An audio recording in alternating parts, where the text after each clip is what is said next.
Well, today we've headed north, right along 81 up north towards the New York border. We took the Great Bend exit, and just 2 minutes from the exit, we're at a joint business. We've got Two Dogs and a Guy Brewery, and there's a wonderful barbecue, Red Rock Barbecue. So we'll be looking at both. That sounds fantastic. I can't wait to try. Well, I've joined Chrissy, who's one of the co-owners here at Two Dogs and a Guy. First of all, we have to talk about the name. Can you explain that? Yes, Jim was a home brewer for many, many years. He started making wine and then got into making beer. And as he progressed from the back patio to the garage, the dogs would follow him from around. So that's so they were assistant brewers. Exactly, they were. Excellent. Chrissy, I do remember the name a couple of years ago, but I think you were in a different location. Yes, we were originally in the town of Montrose. We were scouting out new locations, and in the fall of 2018, we met Mary Beth at the barbecue.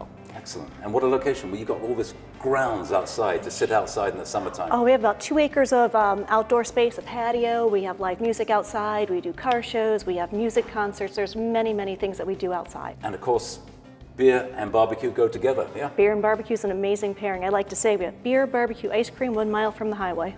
Now, I'm going to try some of the barbecue a little bit later on, yes. But I want to get the perfect beer well, to accompany it. How about I pour you a flight and you can take your choice? You choose 5, maybe? I'll give you 6. 6, okay. How's that? Okay, yeah. Sound good? I'm not going to say no.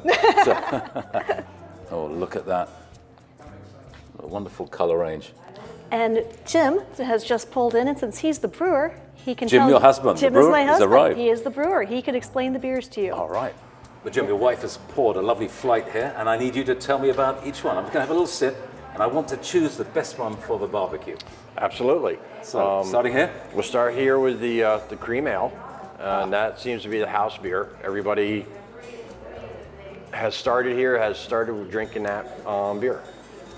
That's easy drinking, isn't it? Yes. Very light, easy drinking. Very easy. Not bad at all. The next one is our Meldock, which is a German-style beer, and I have a tendency to stay towards German-style beers.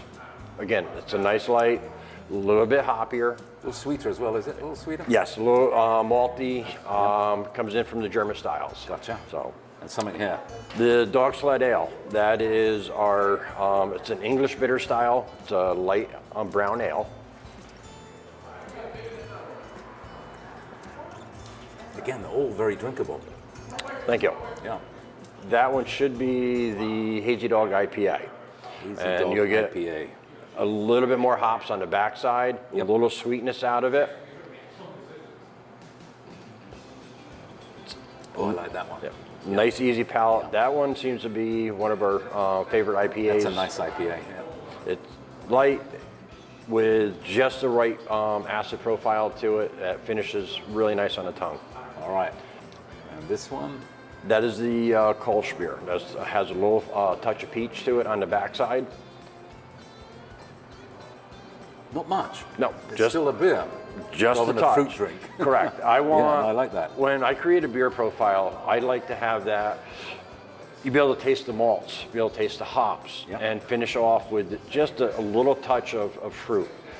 There's too many beers out there that have way too much fruit in them, and you don't get to enjoy the entire beer. Yeah, now that is definitely a beer. I would have no problem drinking that. And something from the old country, That one there is one of my favorites. That is our winter stout. It has approximately 20 pounds of coffee bean. We have 3 different versions of coffee bean. Oh yeah, you add a little milk and sugar to it, and you've got coffee. It's coffee. Yes.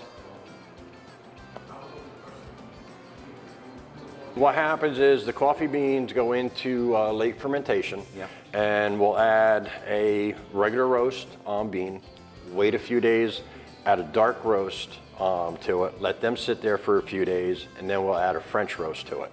And then let that sit for about 5 days more, where all the flavors get to blend together. Certainly a coffee flavor. I have trouble getting the beer out of that for a while. That one there, yes, that one is one of my favorite winter beers, though. And you could drink that at room temperature, I think. You don't really have to have it cold. No.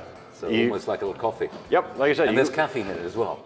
A little bit, yeah. We do get a little bit of caffeine because the law state we can't add caffeine to it directly, but you do get a little caffeine out of the coffee bean.